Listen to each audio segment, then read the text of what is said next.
Do you remember New Coke? For those of you who were born after the 1980s, I'll catch you up to speed.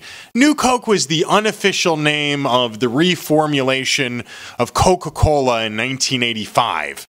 Basically, they thought, hey, Coca-Cola is not as popular as it used to be, so the corporation behind the brand decided to redo the formula. People instantly hated it, and within less than a year, they changed the formula back. At first, it seemed new and exciting, but it turned out it was a horrible idea. Well, today's New Coke is Alexandria Ocasio-Cortez. That's the name of the new millennial-aged superstar of the Democrat Party. Earlier this week, Alexandria made national headlines when she won the Democratic primary in New York's 14th congressional district, defeating first-term Congressman and Democratic caucus chair Joseph Crowley. A lot of people are describing this as the biggest upset victory in the 2018 midterm election season, at least so far. Alexandria was never supposed to win. Her opponent outspent her campaign 10-1. He's a dinosaur of the DNC. She's a snot-nosed punk from Twitter. Now Alexandria has been skyrocketed to national political stardom. Her Bernie Sanders-like socialist opinions are matched with millennial-age social justice warrior rhetoric. The kind of stuff people babble about on blog sites like Tumblr, but no reasonable person would ever openly support in front of a room full of adults, much less in the House of Representatives. Well, all that's changing. She's the new, fresh, charismatic, and exciting candidate of the resistance movement, a political outsider being described as the Donald Trump of the left. Alexandria Ocasio-Cortez is the future of the Democrat Party. And you know what? She's going to destroy their chances of succeeding in the next presidential election. Look, I'm not playing politics here when I make a statement like that. Alexandria will do more harm to the Democrats than help. I'm just letting you know. Now that she's become an overnight sensation, the Democrats are going to be forced to embrace her policies. And these are not positions that middle-of-the-road moderates and centrists are going to embrace in the 2020 election season. Her ideology is not going to be palatable to the 33% of Americans who don't identify as Democrat or Republican. So let's break down a few of her more extreme positions, the ones normal Americans will not be able to relate with. Let's start with this. Alexandria doesn't call herself Latina, she's Latinx or Latinx. I'm not really sure how they pronounce it, but the point is she prefers the gender-neutral pronoun Latinx instead of the gendered vowels that are used in the Spanish language.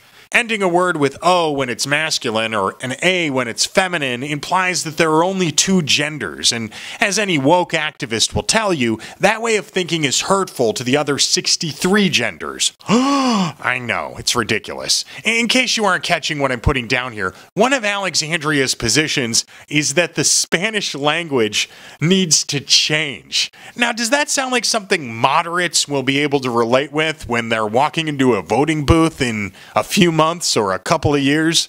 All right, fine. So changing the Spanish language aside, maybe that won't even matter, right?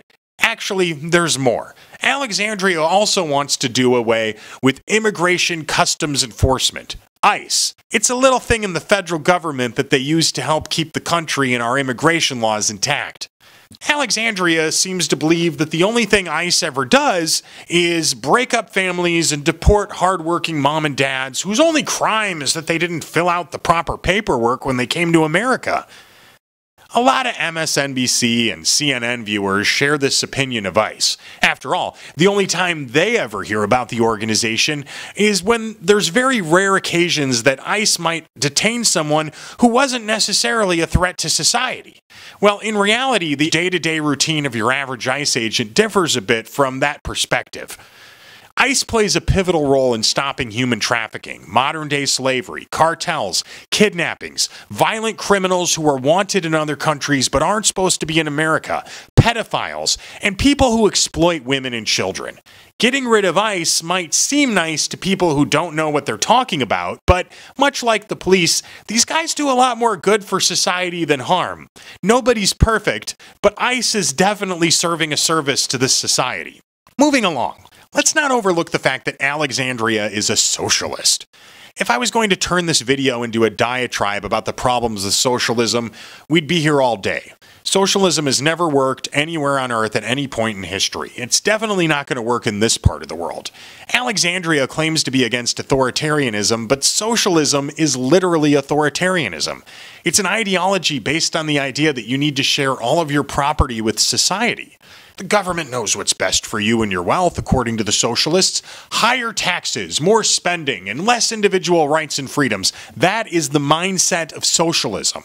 They think you don't get to keep what you've earned, and our forefathers actually threw tea into the Boston Harbor to protest that notion. Alexandria wants free Medicaid for all. This idea that you shouldn't have to pay for health care. People that have never really held down a serious job before seem to think that's practical. And again, if you wanted me to explain why this is a dangerous and destructive policy, we'd be here all day. I could do a whole nother video on that. The only point I'm trying to make right now is that most middle-of-the-road Americans who work hard for a living and grew up in the flyover states are never going to want free Medicaid for all because they can do this little thing called math. You're supposed to learn it at public school, but you know, that seems to be a dying practice nowadays. And finally, last but not least, among Alexandria's absurd ideas, she wants to impeach President Trump. Now, I would be all in favor of impeaching the president if we had proof that he did something criminal and morally wrong. No such evidence exists. Moderates are never going to get behind this position without a reasonable cause, and if we've learned anything from the Mueller investigation, Trump hasn't done anything to justify impeachment.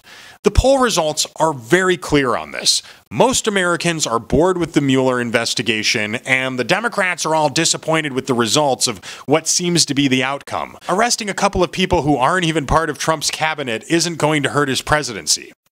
There's this loud, outspoken minority of people on Twitter who are screaming, "Impeach 45! Impeach 45!" because they saw Maxine Waters do it in a video, but they don't really know what they're talking about. And some of those people on Twitter aren't even real people. They're robots. Heck, the Democrat Party leadership has already admitted vocally that this impeachment idea is stupid. Move past it. It's not working. It's silly. Look, these are just a handful of Alexandria's wildest positions. These causes and opinions might seem like fun things to complain about to the far left, but nothing that Alexandria is screaming about helps solve the problems of your average middle American. Therefore, not going to help the Democrats in the next election. I mean, think about it. To a man who owns a small business in Toledo, or a woman who teaches piano lessons in Tallahassee, Alexandria's rhetoric about changing the Spanish language and eliminating capitalism isn't going to mesh well with their concerns about 401ks and property taxes. Alexandria is going to be real exciting for progressive extremists to praise on social media, but she won't get the same praise from moderates who want the crime cleaned up in their community. Again, this is going to be the future of the Democrat Party.